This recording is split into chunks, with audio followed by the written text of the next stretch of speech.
بسم اللہ الرحمن الرحیم۔ السلام علیکم۔ نہریں اٹھا لی جائیں گی۔ حضرت ابن عباس رضی اللہ تعالیٰ عنہما نے فرمایا کہ اللہ تعالیٰ نے 5 نہروں کو جنت سے جاری فرمایا ہے۔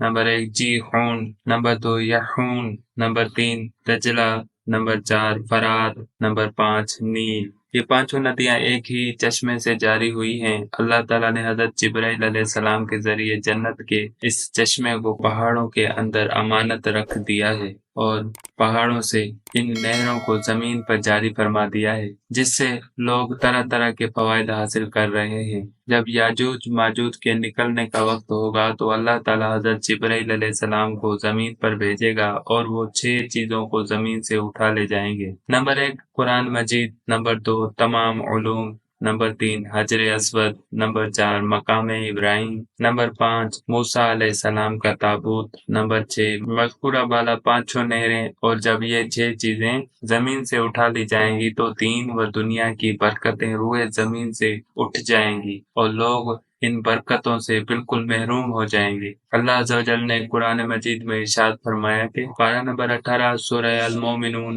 آیت نمبر 18، اور ہم نے آسمان سے پانی اتارا ایک اندازہ پر، پھر اسے زمین پر ٹھہرایا اور بے شک ہم اس کے لے جانے پر قادر ہیں۔ اس آیت میں وَإِنَّا عَلَىٰ ذَهَابٍ بِهِ لَقَادِرُونَ کا یہی مطلب ہے کہ ان پانیوں اور نہروں کو ایک وقت ہم اٹھا کر جہاں سے ہم نے اتارا ہے وہاں پہنچا دیں گے اور زمین سے یہ سب ناپید ہو جائیں گے۔ تو بندوں پر لازم ہے کہ خداوند قدوس کی ان نعمتوں کی شکر گزاری کے ساتھ حفاظت کریں اور ہرگز پانی کو بیکار ضائع نہ کریں، اور ہر وقت خدا سے ڈرتے رہیں کہ کہیں یہ نعمت ہم سے سلب نہ کر لی جائے۔ واللہ تعالی عالم۔ السلام علیکم۔